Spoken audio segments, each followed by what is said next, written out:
Let's see.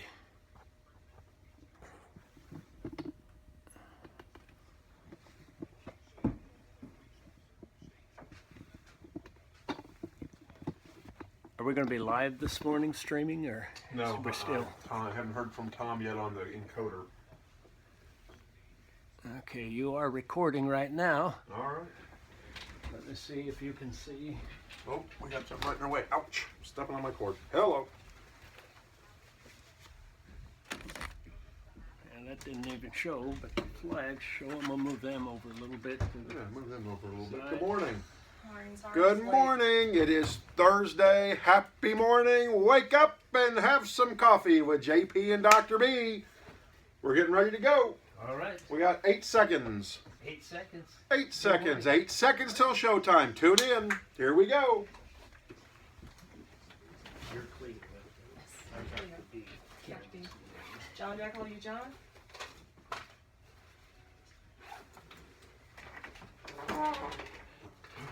Boy, I'll tell you what, Dr. B, it may be 6 a.m., but dancing is what I feel like doing this morning. All right, then let's dance. You Let's know what I'm saying? dance. I'll tell you what, we got Action Jackson over there in the booth. I think I see him dancing. There he goes. There he Look at him. goes. All right. Good morning, Action. How are you this morning?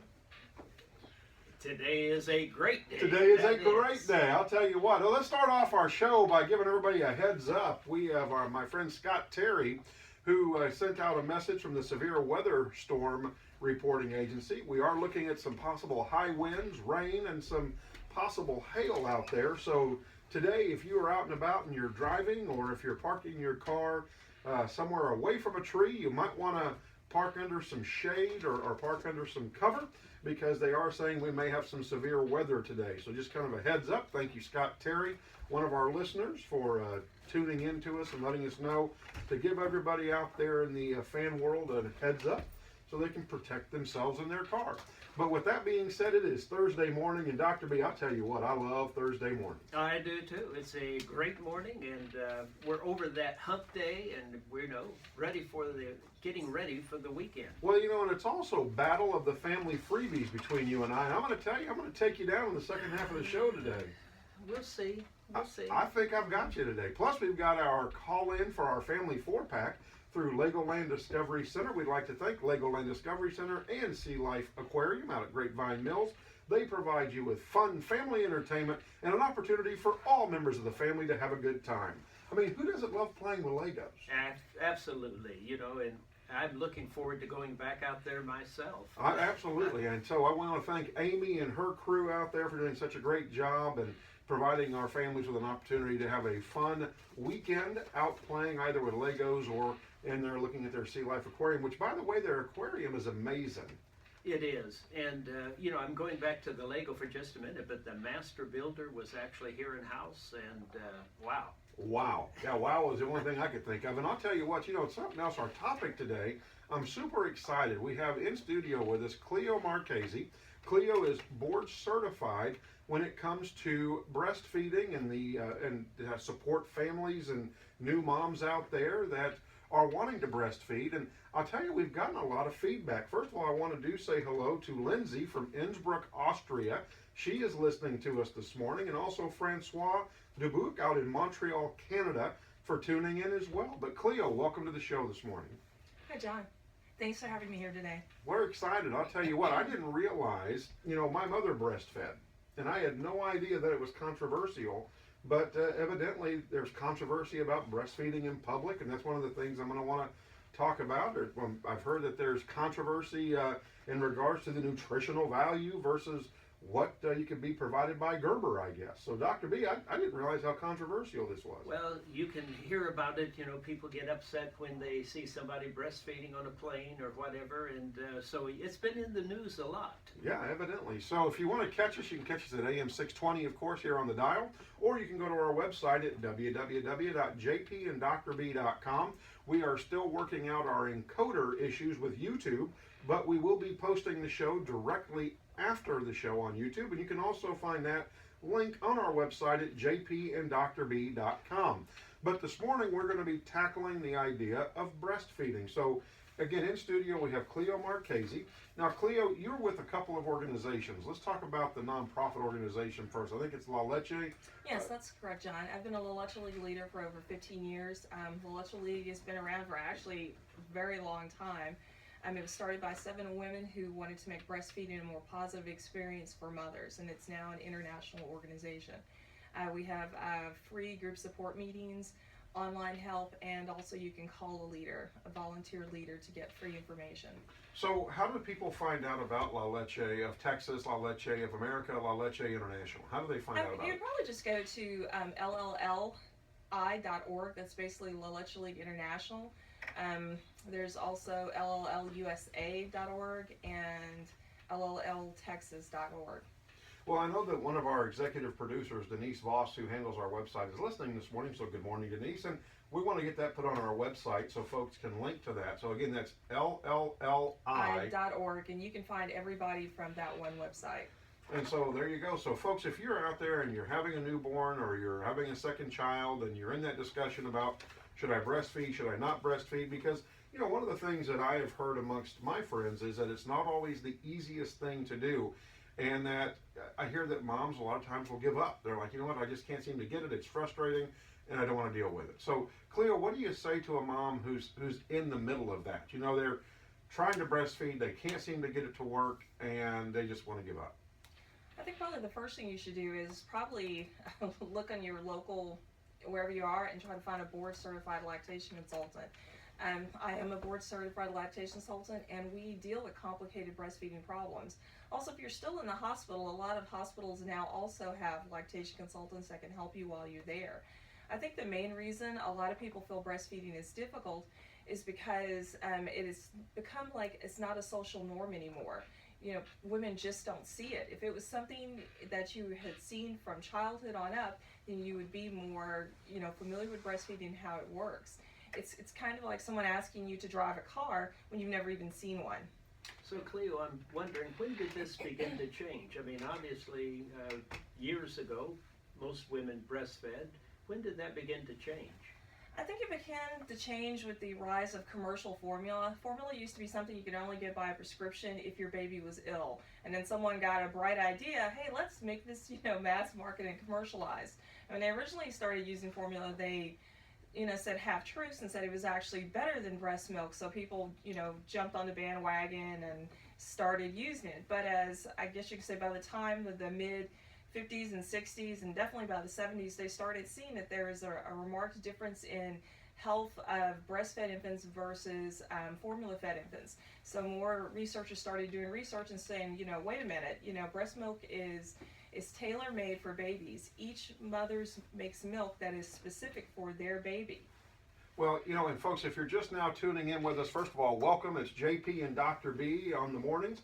And we have board-certified lactation specialist. Am I saying that right? Lactation specialist? No, it's board-certified lactation consultant. Oh, No, lactation just an consultant. IBCLC. We don't have to keep doing that, but yes. I like to do it. I think it's kind of I cool, know, actually. yes. I'm an internationally board-certified lactation consultant. That is considered the gold standard. Well, see, Lactation. I think it's cool to say. Well, and I'm impressed. I mean, how many international board-certified people Yeah, you have do to have we about know? 6 So, years plus education to do this job, so. Yeah. Absolutely. So you see what I mean? I mean, we're in amongst, you know, a very small group of people that are very board-certified at this. That's right. So I'm excited. So if you're just now joining us, we are talking about breastfeeding. Some of the controversies are going to be in our first quarter of our show. Then we're going to talk about the benefits to women, and then we're going to talk about the benefits to the baby, and we're going to talk about some of the myths and try to dispel some of this public, it's almost like a public criticism of moms that breastfeed, when in fact, I don't know of a more natural thing that can be done than to breastfeed your child. Right, and I'm wondering too, what about the OBGYNs and the pediatricians? Are they encouraging mothers to do this? Yes, a lot of OBGYNs and pediatricians do encourage their mothers to breastfeed. I think a lot of the public backlash that you're seeing now is that a lot of women feel like, you know, every OBGYN, every pediatrician they go to is really pushing breastfeeding, and they're going, well, wait a minute, I don't really want to do this. So, and that's a new public controversy that's coming out. because a lot of women feel like, well, you know, my mom bottle fed and I was bottle fed, so there's nothing wrong with it. So they feel like the constant barrage of information that they're getting from all of their doctors is a little overwhelming and too much.